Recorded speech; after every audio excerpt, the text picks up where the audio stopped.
take them through scenarios where they have a story that they have to go through. Now we are much more aware of that there's a community out there that we are connected with. Most of the time, the men might have been there in the past, but the woman was pulling the strings behind. In the room, 52 Jokers Wild. It's another Friday and we are back on our little show In the Room, and our guest today is Cecilia Kancepolsky, who is from Argentina. So we're actually having this amazing conversation with me and Garvin here in Ireland and Cecilia in Argentina. Welcome to the show. Thanks for coming on today. And we got talking to you last week, and we discovered that you're down there in Argentina. You'd been here to Ireland, which is where you're sort of connected. And you're there helping out a load of folks with some kind of portal to help the people down there in Argentina get some more creative work. Now, normally we don't go into too much of an interview. We just throw things around and sometimes come off with key words. So we may start off with this and then just go off a tangent in another direction. So don't be worrying about that. That's just me and Garvin. So, but we'll let you start off with that. So tell us a little bit about how things are going down in Argentina at this particular point in time. Hi, George. Hi, Garvin. Oh, thank you so much for having the opportunity to be here and connecting with these amazing people. And wow, what a question. How things are going now in Argentina. It's actually, it's not the best time. And this 2020 and the pandemic hit a bit, we could have a bit through going through an economical and social crisis though, but actually the paradigms in everything had changed so much, the paradigms in work, the paradigms in education. And I'm fully convinced that when we are going through such dramatic and strong changes, there's a huge opportunities as well. It's like a blue ocean of opportunities. If you are into entrepreneurship, if you are looking and active and connecting with people, I think never, ever before we've been so connected. So that's something that actually now having the opportunity to be here speaking with you, it's something. That's huge. What I like about that is like, so we don't normally start a show, excuse me, and go into what is, we know what's out there. We know what's happening in the last couple of years. And it's like, I don't turn the news on anymore because the news never has any good news. It only has bad. And it's not only just bad, it's sensationalism bad, and it's shock value bad, and it's frightening. It might be false, it might be true, but it's not going to make you feel good. Actually, it might in reverse make you feel good because you feel better about your own predicament if that's how bad others have it. But what we're trying to do is be positive, and we're saying, you touched on the blue sky thinking there. It's everywhere on the planet what's going on is there's a pandemic. We know some places are hurting worse than others. Some are fixing it faster than others. But the one thing that's common is the planet's coming together. There's massive transformation going on. The digital transformation rollout has accelerated. And the one thing you talked about last week was some of the fix for where you are is because of the technology and the openness of the cloud, the internet, the cloud, and the infrastructure in the cloud can now help workers in Argentina, STEM workers maybe in particular, reach out to a new audience of employers because you have the skill sets, you've got great staff over there, great employee potential, you just don't have the market at home. The market is a worldwide market, and you want to reach out and bring your talent and the talent around you of Argentina to the world market. And going, that's what we're hearing. That's what we like. There's bad out there, but you're on a road to good. Yes, you're on a road to growth. You're on a road to transformation. That is completely, it's exactly as you say. That's what you're up to. Now we are massively connected, and the opportunities are unique. Never, ever before we had such an unique opportunities. Before, for example, when I went to Ireland, if I wanted to work in Ireland, I just have to put my bags together and take a plane and be there, physically be there. Now I can, and everybody can work remotely. It is absolutely fully accepted and never ever was before. And the important thing is that this offers a lot of opportunities. There's a lot of talent in Argentina. We had over 100 years of free education, and now from a few decades ago, fully focused in technology and engineering. And there's many creative people in Latin America, but now all these talents that actually before had to move physically and not everybody was able to do it. Now we are open to export these talents to the world. And that's, I think it's something unique. I think what I'm liking about stuff at the moment is that we are having an opportunity to talk to like-minded people, whereas in our own environments, in the normal world, you quite often find that you're isolated more so because you're not able to get to mix up with other people who have the same kind of creative spirit that you might have. And I'm finding that we're getting a chance to talk to more diverse people. And not only that, we're discovering that they're like-minded, they're thinking the same way, and they're thinking the same kind of creativity. And so we're building up a nice community here through the internet, which I think is fantastic to actually see. I mean, one of the things that I was finding that I discovered this last year is how much I've been able to practice on the guitar and learn my music and basically get to know how to play music on a guitar, which the 40 years beforehand, trying more traditional ways of doing it, I couldn't get anywhere. And it's only because I could tap into the likes of YouTube and see a little technique and try it out myself and just keep practicing. But the great thing is that you also had the opportunity to just give yourself permission to do some of these activities that you normally wouldn't have done because you were under so much pressure to either meet deadlines or do something silly that really wasn't building your skills. What have you learned yourself during this pandemic, which has given you that kind of positive edge to things? Wow, what did I learn myself? It's a great question. And actually what you said about being connected and the opportunities to meet like-minded people, that's actually, I never met so many people from so many places. And also you say something that has to do with building a community. And building a community is, it's something that people are, now we are much more aware of, that there's a community out there, that we are connected with people everywhere. And everybody is going through the same things like ourselves. And that's very unique. And what do they learn? I learned, I'm an entrepreneur and a storyteller, and sometimes I feel like I'm in a movie. That's what are happening are go beyond anyone had imagined. And actually, Argentina and growth in Argentina, that we've been crisis after crisis after crisis. And now we see that around the world, people had to change, to move from their comfort zone in ways that they were not expected ever before.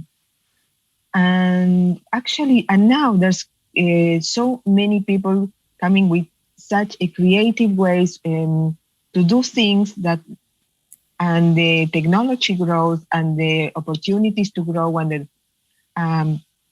the artists, the creative people, we are going through so many amazing things to really pivot and reinvent ourselves.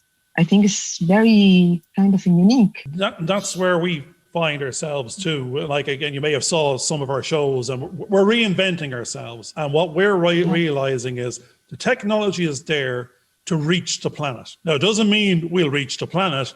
The technology is there. We're not alone in our thoughts. We're not alone in it. To be no longer alone, we have to reach out, and we have to create relationships. We have to make friends. We have to influence people. We have to build that community or become part of that community. So we are alone until we reach out, but there is somewhere to reach out to. But finding where that makes the sense, that will make the difference, because it's not just to reach out for the sake of it. It's you, Argentina through yourself is reaching out. It has its own communities at home, but it needs to reach out beyond itself to solve some of its not problem. It's not about problems. The gas thing is you're not reaching out to solve problems. You're actually reaching out to offer solutions that will solve other countries' problems or companies' problems. You're not bringing a hand in the begging bowl. You're bringing STEM talent to the world marketplace that at a more profitable cost, or there's a demand for. It's just making these connections is what we find our problem is. We make a show, we create it. It might have a message in it, it may not. But until it's heard by someone at the other side of the world or the other side of the door, it hasn't got the value potential that it should have. It needs that community to hear it. It needs that community to understand there's something on offer, that there's value in it, but it doesn't know, because it's very, very hard to get the message out and to brand yourself that this is what's on offer, this is who you are, this is what you're talking about, this is the solutions you're trying to bring to the world stage that will help solve two sets of problems. The problem of delivering some jobs somewhere else and getting an income for someone in Argentina.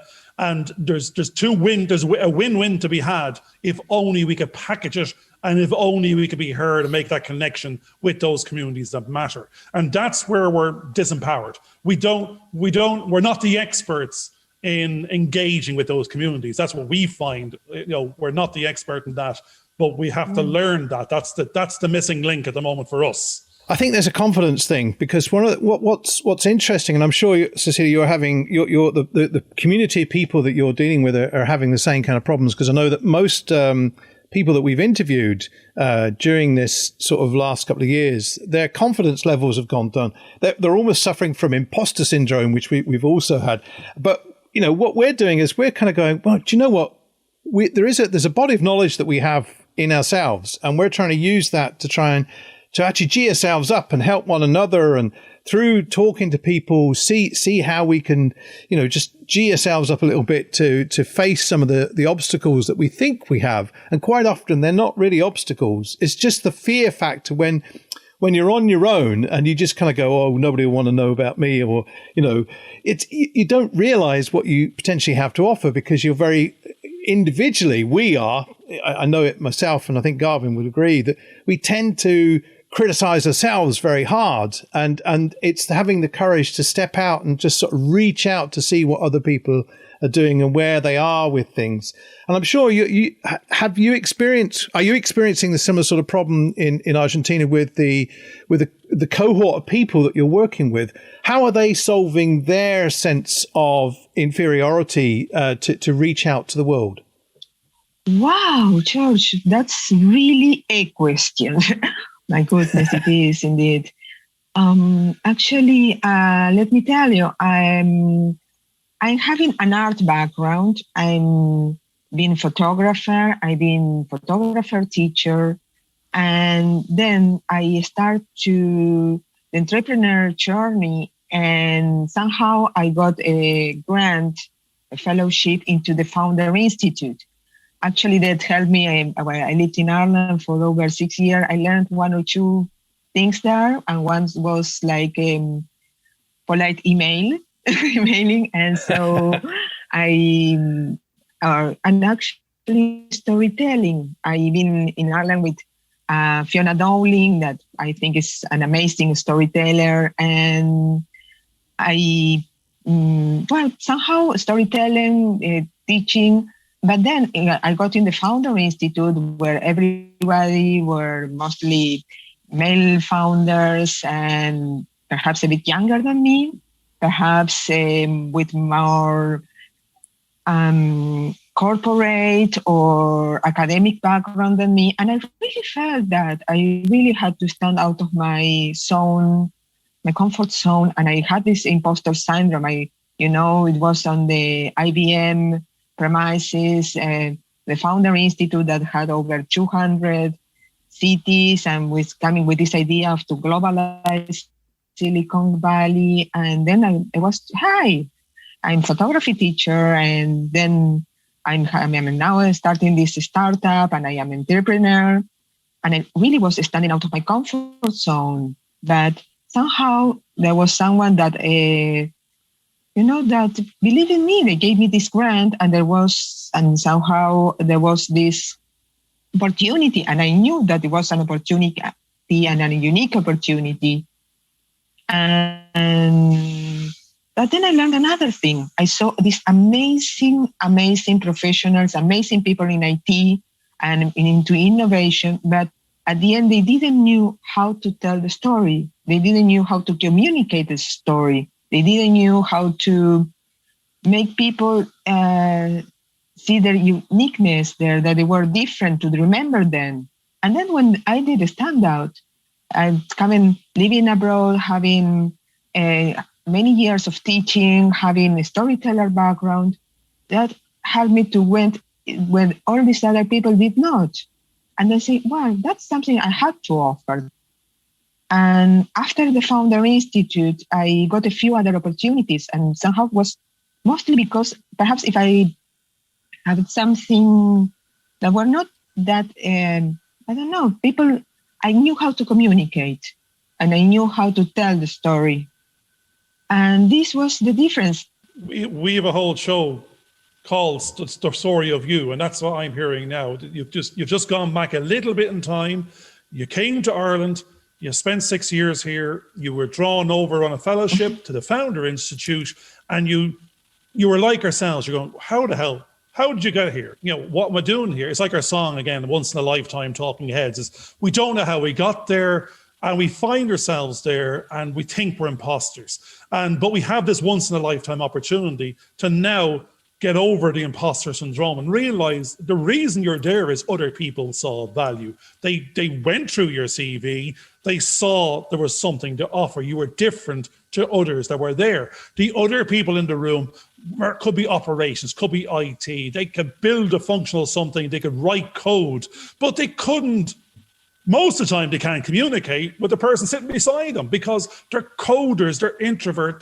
This is what they like to do. They like to build, they like to write code, but they're not the storyteller. The marketeer and the brand individual is a different personality. And the story of the company, the story of the product, the story of the individual, the story of the founder, it needs to be told and connected to the audience of consumer, of employee or future employee, of supplier, of customer, of investor, of user. Because in the absence of it, someone is building something in a room. It could be the best product on the planet, and no one knows it exists. They don't know where it is. They don't know how to buy it.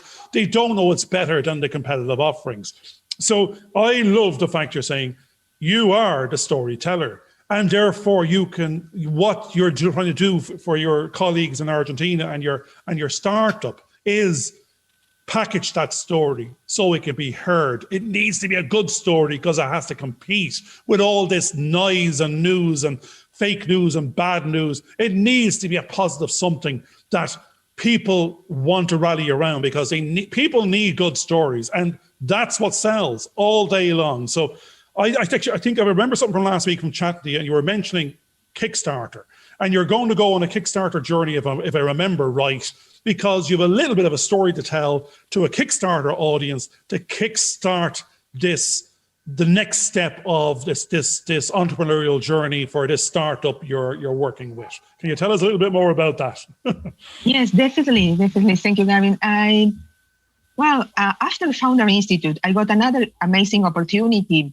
There was this is called actually the godmother of entrepreneurs. It was Silvia Torres Carbonell, and she's been building an entrepreneur community in Argentina for over 20 years. When she started, there was no one, absolutely no one, even knowing what it is entrepreneurship in Argentina. And then she started and created this program. It's called Naves. But then after that, with the support of the Inter-American, sorry for that, was the Inter-American Development Bank. They create this program that was specifically for women in STEM. in science, technology, engineering, and mathematics. And I got a grant there. It was really unique.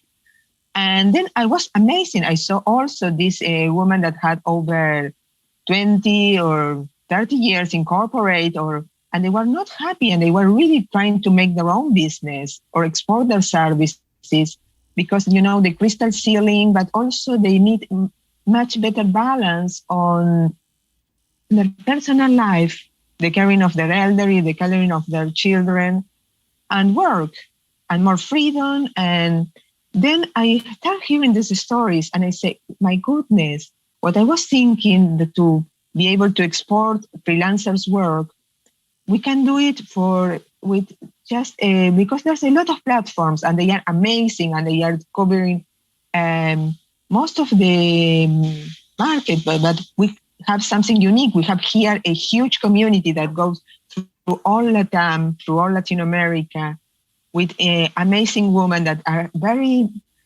highly qualified, very talented, and are really trying to find a way to export and to globalize their service, and also having a better quality of life. And so we are now developing a platform that, with a gender perspective for freelancers, would focus in science, technology, engineering, and mathematics.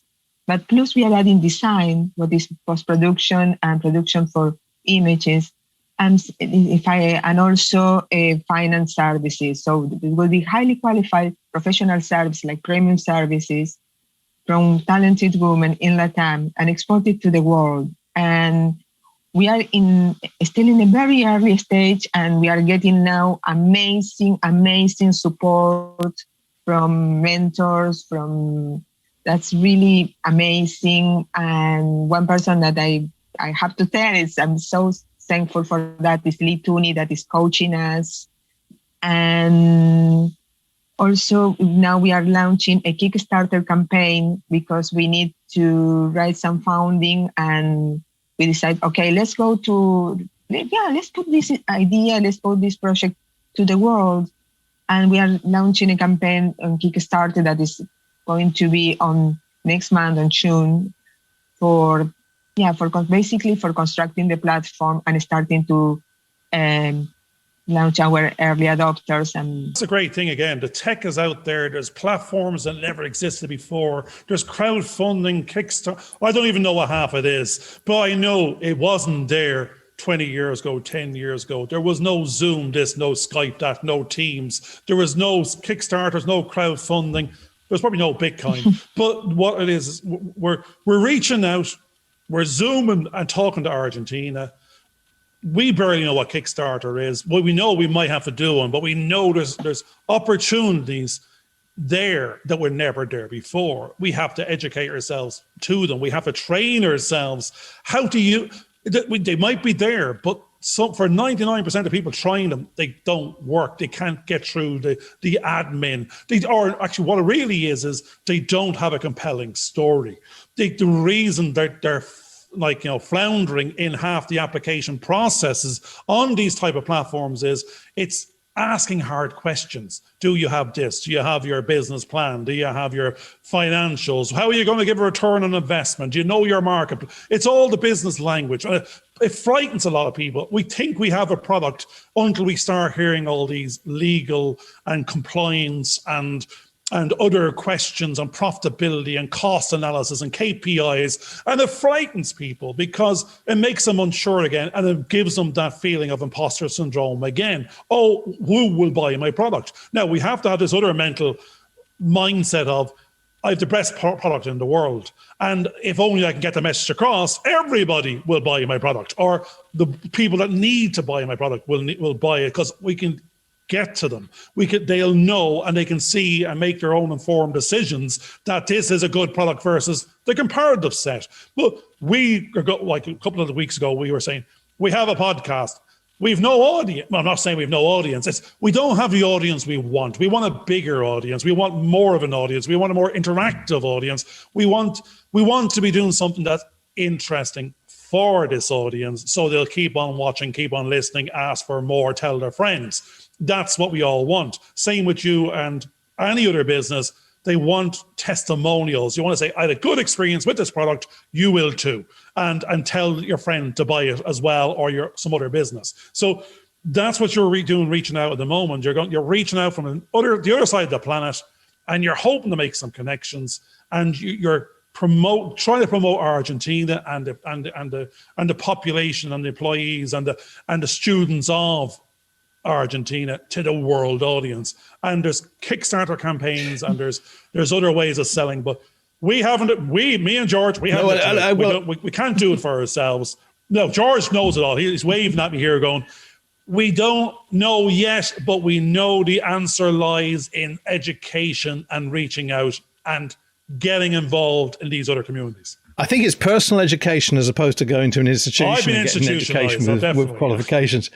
No, I think. I mean, the interesting thing is that you're talking to two guys here. I have two wonderful daughter-in-laws, and one of them is now a doula, and she also is getting business doing baby photography in Canada. While her husband's going off and working for a big manufacturing company. And she's getting out there and she's doing a mother thing, and she's then doing her social media, and she's getting hits here, there and everywhere. And she's attracting, even with a small audience that she has, she's getting photography business, she's getting doula business, and she's building that up. And here in Ireland, I have another daughter-in-law who her husband, that's my son, that's another son, both engineer type characters working for big organizations. Meanwhile, she's out there working her socks off, doing various different jobs that she's doing. She's doing macaroons, and she's coming up with these amazing little videos that my son apparently now is shooting for her. And then she's editing them on the mobile phone. And they're getting business left, right and center. They're getting them out there. They're circulating them with friends and family and people like that. And because they're yummy stuff to eat, people go off and buy them. And they're running a little service to go and meet up with people during the pandemic so that they can have their macaroons. And she's even getting people at weddings, because at the weddings, the little gifts that they give in these little bundles, they're being asked if they could give them these little macaroon gifts, a couple of macaroons to give to everyone in the audience type thing at the wedding ceremony. So they're being very entrepreneurial in their way of thinking things through, and they're not letting any barriers kind of get in their way. And I know my wife is the same kind of personality. She's the kind of girl that comes along and says, right, I'm going to get mucked in. Where do I start? And the fellas are sitting there kind of going, we have to plan this. We have to do a business plan. We have to do this, that, and the other. We have to work out where they, oh no, that could go wrong. And by the time we've sort of put the pen down and kind of go, no, I don't think that's going to work, they've got it going. They're making it happen. And they're doing things. And you're kind of going, oh, we better hurry up because we're going to be behind now. And I think that could be the gender problem, that all the men are kind of worried about all the strokes of a pen and getting things down right, whereas the women are just getting stuck in and sort of saying, right, what do we need to get done? Okay, you do this, you do that. Are you happy to do the other? And they get on with it. Whereas I think the men, unfortunately, are more competitive and end up sort of more in fighting mode than anything else. Is that your experience? I mean, how are you finding that the people that you're working with in Argentina are gelling together? Are they, is it mainly the women community and they're finding the resources themselves to do things and get out there? And what kind of things are they actually trying to sell? I know you're talking about sort of creative things, but is it the photography, that kind of creative art, or are they doing more craft type based stuff? Wow. I like when you say to make things happen. And also I believe that, I'm convinced that it's better done than perfect. Actually, there's statistics that if you think about the many people that would say, I'm going to do this, and then at the end, people that do things, it's less than, let's say, 3 or 2%. Actually, it's very small. The people that that you say, I'm going to do this and do it. Yeah. Stop talking about it and do it. Yes. Yes. Sometimes there's... yes, it's that you think you organize and you want everything to go perfect before starting, and things are never going to be perfect. In Argentina, and in the female entrepreneurs community, there's a big and very strong female entrepreneurs community, but we are going through, I have to say, the crystal ceiling still needs to be broke. There's this data, for example, the last year, only 2.3% was invest in female founders. In all startups for female founders was only invested 2.3%.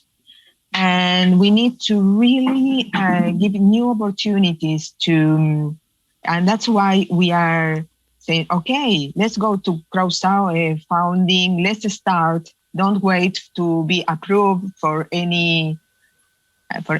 Let's start. And then actually, that's the thing. Yeah, I know, funnily enough, you're saying, I'm going to just take it from a different point and go, okay, maybe more men are getting the support historically, and maybe more women were put off they thought they might be an imposter syndrome. Now, if we take all that away and go, talent doesn't know its sexuality. Talent is talent. And if it's a good idea, it shouldn't matter where it comes from. And it should speak for its, as you said, if you can wrap your story around it, and it's not about the male or female founder, but more this talent has created a solution that didn't exist 5 minutes ago, then money shouldn't recognize sexuality either. It should recognize opportunity and profitability.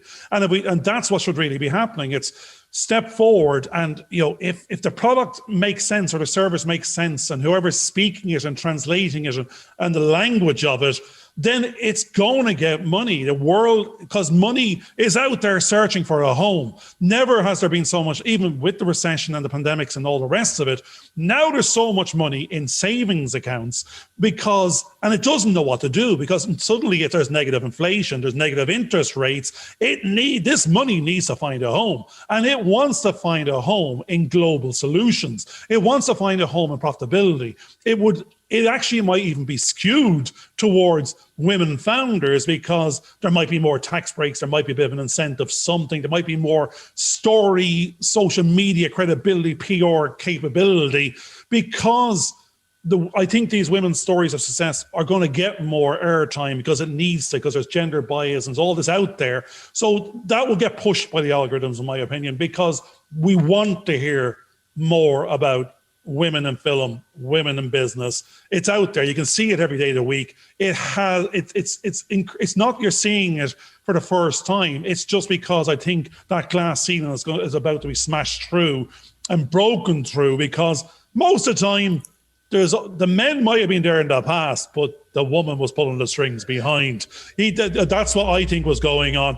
They were making us go out to work. They were mollycoddling us, they were empowering us, they were saying it's all right there, darling, you go out and do a good job. And they were really doing the multitasking and pulling the puppet strings. So now they're just stepping forward going, we don't need us men, you just step out there yourself, leave us at home with the kids. Actually, I think most of us men now really want to stay at home with the kids, because we're looking for the opposite side now. You mean we could have stayed at home? You mean you could have went out? I didn't know that. Now you need to go out. I'll stay at home. I'll learn some cooking programs, and you go out there and break the glass ceiling. But what won't change there is the common language of talent. You gotta have the talent, you gotta have the goods, you gotta have the services. It has to make sense. It has to be logical. It has to be a good story. And I think the last thing that should matter is the sexuality of anyone involved. I think one of the issues that it does arise, because I've worked with a lot of students, male and female, and quite often it becomes very quick. I recognize very quickly that the girls are the ones that were going to organize everybody into groups, and they had a way of communicating which the boys didn't seem to have. The boys, if you gave them a camera, they'd work out how to take it apart and put it back together again, and hopefully there wouldn't be any pieces left over. But the girls could actually see the bigger picture. And they were able to kind of go, well, look, if you learn that skill and you learn this skill and do this, we can put that together and make a film. And there's the story that we want to tell. And they would be brilliant at organizing all those things. And I know my wife has gone on to do something very similar. She started off as a midwife, great at organizing people. She didn't think of herself as a teacher, but she's now been sort of doing sort of all these different risk assessments where you set up sort of programs to get people to go and practice, not just think in theory about how they're going to solve problems, but take them through scenarios where they have a story that they have to go through that is like an emergency sort of practice. And they work out, well, where did things go wrong? How do we improve upon that? And that's been her job in sort of organizing that. What I do know, having spoken to a number of producers, female producers at film festivals, is that quite often they're the ones that are packaging things, putting things together. They're the ones with the talent, but the guys are the ones that are going off and getting the glory and not giving the credit to where the credit is actually due. And this was stories that were being told by German producers, Spanish producers that I'd met, and English producers who were literally getting frustrated that the men were running off with the glory. They weren't doing the work in those sort of situations. They were the ones that were just letting the organization being done. And I know that even 40 years ago now, near enough, nearly 40 years ago, when I worked in one of the first companies that I worked for, there was a man running it, but he was an editor. And the girl that was organizing everything, making sure the whole system worked properly, she was not being given the credit for making that business work. She was the one that was getting the business working. But the flagship was this other guy who had his name over everything. And he thought he treated her pretty badly. So we're still having those same issues, I think, right across those 4 decades, that women are still finding, as Cecilia's talked about, this glass ceiling, that although they have got the skills and although they've got the capabilities, they're not being allowed to show and blossom through that and being given the credentials that they should be given for having that capability. And I think that's one of the problems that is still out there quite a bit. Now, I've spoken from a man's perspective, witnessing that.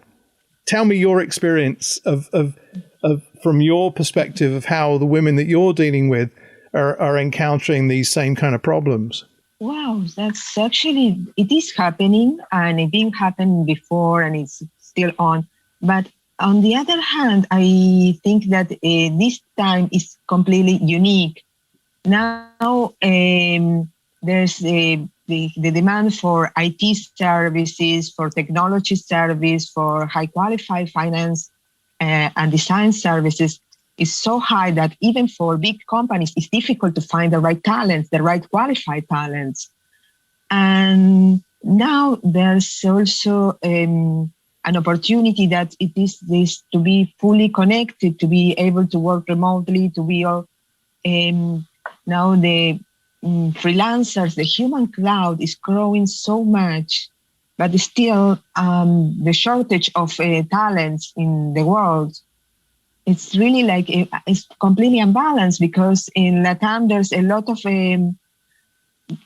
high qualified and amazing talents that are still fighting with the glass ceiling in their companies, in their positions, and really there's the thing to put all the pieces together and to give a solution. And the solution is we are working with a multidisciplinary team, and we are working on making this solid and transparent platform to offer a solution for this talent, female talent, to be able to set their own business in a friendly environment, in a solid platform, and to offer to the companies, to the startups. For startups, they are driving crazy to find someone that's highly qualified in IT, in science, in technology, to be able to manage a product or to connect with clients. So it's a bit of ambitious project. It's an ambitious vision that we are step by step making it happen. But it's ambitious, which is great, and it's positive, and it's opportunity, and it's the whole thing here is it's solution driven. There's a worldwide shortage. It's trying to connect the dots. It's not that it's not wanted, not required, not needed, and it's of poor quality. It's more the fact it's how to wrap a story around a future story of talent, and how do you could deliver this talent to those that need it and can make more value from it. And but the building blocks are there. That's the whole point. It could take 3 years. It could take 3 months. If it gets money, it goes faster. If it gets a good sponsor or champion, as they say, you're trying to find your champion out there that can open the doors. It's like Shark Tank and the Dragon's Dens. If you can make that one connection that can open a door wider, that can give it that story some airtime, that can get the right people to understand what it is that's on offer, things can go faster. Or they can fail fast because it's not the right thing. We thought we had something, but they don't really want that. They want something else. But the weird thing is, whatever you want to be able to ask that question of an audience. If you don't want this, what do you want? Because we have that as well. We're just not calling this the right thing. Talent can be retrained, it can be repointed, it can be repackaged. It can be, so therefore, it doesn't, have I got a talent? I don't know if it's disco dancing or playing guitar, or is it skiing, or is it tennis? I could be a world champion tennis player that never lifted up a tennis racket. I didn't pursue that potential talent. But you have a bunch of people that have already got their qualifications, that have learned what they needed to learn. They've learned the ropes somewhere else. They just want a home to deliver this talent to. And we all do. We all want someone to recognize our talent and let us do what we want to do. Let us excel in it. Give us some value for it. But what we will give you for that value for it is more than you're giving us. It's not about the cost. It's about what you're going to do with this talent. I have a talent. You need it. What are you going to use it for? And if you're talking to financial companies, it's they want to use your accounting skills. If you're talking to IT ones, they want you to be coding in like HTML7 or something. They each have a need for something. But the weird thing is they're not asking for Jane or Jill or Garvin or George. They're asking for, I need this talent. I don't know who has it, and I don't know where they are on the planet. But can you find me this talent and wrap it up in the price and tell me when I can have it and what I need to do about it? So it's those stories, meeting stories and making connections is where the difficulty lies for most of us. It's not that we don't have the talent or we can't get a better talent. The issue seems to be, from what I'm hearing there, is that quite often you've got a client that doesn't know how to tell their story about what they need. And then you've got the other problem where the person that's offering the service doesn't quite know how to tell the story of what they can offer. How do you work with your clients to get them to tell the story so they can communicate? What are the key components of getting them to relate each story one to the other? Have you got concepts for that? Yes, usually when we make a presentation and you're working about your pitch, you really need, many of the entrepreneurs focused on their product, the features of the product, and that's completely boring. Yeah. And then the biggest danger you have when you're having the opportunity, this unique opportunity to have this someone that can really change, and you met someone and you have you only have like a few seconds to get your first impression. It's not one first impression. You have few seconds to make this first impression. And if you lose it, you lose it. That's the elevator pitch. You've got a couple of minutes at tops. You got to do a dance. We've said it before in our shows. You got to put on a show. You got to do a little dance. You got to grab my attention. Don't try and sell me anything. I have to, by the end of it, suddenly realize I've been sold. I've been sold to. I didn't know what was going on. I was entertained, informed. You grabbed my attention, and I'm asking for more. Rather than I've got something to sell. Here's the features, and you're going, here's a list of bells and whistles. Nobody cares. No one cares about your product. No one cares about your service. You're meant to be selling me. What problem is it solving for me? What pain is it taking it away? How am I going to make more money from this? I don't care if it's a yellow whistle or a pink whistle. It's why am I even here listening to you?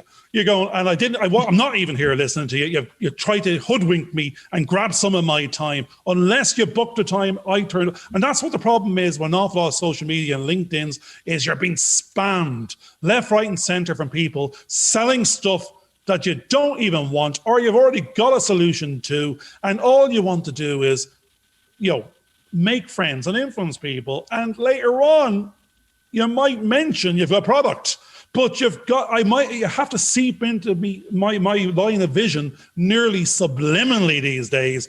Otherwise, it's a hard sell spam. And there's 1,000 people in a queue trying to deliver something similar to me, or whoever that me is. You got to do a little dance, and that's what we say. You got to entertain them. You got to grab their attention when they're not looking, and you got to get them to ask the question. Exactly, it is that. This question, what are you even hearing to me? Why? Why would I would hear to you? That's the main thing. Why would you ever hear? And let me tell you, why is this? Why? I think that this why is the most important question. Why? What would you or someone would ever hear? And let me tell you something that it is this why. When we start thinking about why talent there's everywhere. Why talent from Latin America? I start saying that when you ask about Argentina, that we've been in a crisis before, economical crisis, social crisis, political crisis, big crisis, default, we've been through that.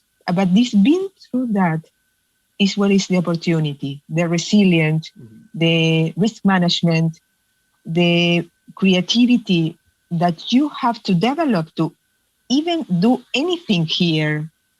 It's really like hard training. That's it. You're trying to pull on the heartstrings there, and some money's got no heart. It goes, I don't care. You're saying I can move to India. India's got similar problems. Go to China. Somebody's going to have, I'm terrible. As an accountant, it'll go, there's going to be sob stories. There's going to be tough stories. That is not their why. If they've got a conscience, if they've got empathy, if that's what they're seeking out, that's one of their whys. That's just going to be, if I want a PR exercise, a publicity of helping A over B, it's going to be an added extra. But in the beginning, it's not going to be the why. That's your why, not their why. But at the same time, what you're doing is bringing talent to the market. You're competing with other worldwide talent in the same market. And it's talent. It's not where I came from and my why. It's you want me because I'm the best talent. I'm the best, not the best price. We want to stay away from cost and price. It's you want me because I'm the best talent now and I'm going to be the best talent in the future. And I'm training up, I'm skilling up. I'm going to keep on delivering and over delivering and not at the extent of abuse, use and abuse and over deliver. It's more the fact I've got so much to give. And it's me versus them because I'm a better why. And that's what it is. I'm a better talent. I can do a little bit more of a hop, skip, and a jump. I can do a triple backflip. They can only do a double backflip. If you say your company has the best talent on the planet, well, then I'm in that 5% percentile. You're not in, I have the minimum set of skills. No, you've got that extra bit. That's what your people have. You have a better education system. They've got the skills. They've got it in droves. They just haven't been seen. They haven't been heard, and they haven't been given the opportunity to do the little dance. And that's all that's needed. It's a lick it and see. Give me a chance. Give me an opportunity to prove. And then you will want to keep. And I think that's it's to make that join. A lot of people go in and they do a little bit of work and they should showcase their talent. And then the customer sees and goes, I need more of this. I now know the difference. I now know the why. I think it's about building relationships as well. And I think that's what, from what you're saying, Cecilia, is where you are. You're reaching out to build those relationships, build those bridges, and create the communication, which maybe the client doesn't actually know at this point, but because you've actually reached out and can give them ideas about things, they're more than likely going to start to trust you because you're actually doing things with them, working with them, telling them that maybe the stories they want to hear and actually helping them to move forward. And that's what it is. It's all about building those relationships. And I think one of the things that is also quite useful is that when you've built those kind of relationships, you end up finding, if a solution for them wherever it can come from, and you can guide them in the right direction and help them out. And because they're successful with that process, they'll give you they'll have the confidence that you'll find the solutions wherever you get it from to do what they need to help move them forward, which in the end will generate them a revenue and keep that revenue coming in for them. So I think that is the key thing. And that's what it's building those relationships, making sure that they're solid and believable, and you can trust people, and that comes through the way they tell their stories, really, and whether those stories are believable or not. And it's getting through all those kind of things. Would you believe it? We're actually coming towards the end of this show already. We've been going for about 50 minutes now, which is probably hard to believe. It's been a very, very good conversation, because I think the first off, it's fantastic, Cecilia, to see that you're reaching across the world to people like ourselves to help educate us in many ways about what's happening in Argentina. You've also talked about the resilience of the people down there, which isn't really so much about it's not about the hard sob story. It's really about, look, there's a resilience here that can get us through anything, any problem. We can come up with a solution where we're able to help you out. And it's not about selling. It's about building those kind of relationships with us. We've also discussed some of the problems that women tend to have when they're working in certain types of environments. And I think I brought this up a couple of times because of my experience of seeing this, that quite often it's in certain situations, the men tend to get the glory because they're in these positions of power. And really underneath, it's the hidden person. And I think, Garvin, you've experienced this even from your perspective, where you've actually had the talent, kept things going, moved things forward, and really not been given the recognition for all the activities that you've been doing to make sure that business stays afloat. And that's something that we've all sort of experienced, and I think it's quite good. I've also sort of talked about a little bit about some of my female family friends and relatives who basically have had that entrepreneurial spirit and are just going out there and trying. And Cecilia, you talked about we can't have everything perfect. It's never going to be perfect. We've just got to go out there and try. It's the 80-20 process that we've been talking about, that quite often the 20% effort that you do in the beginning usually generates the 80% that you need.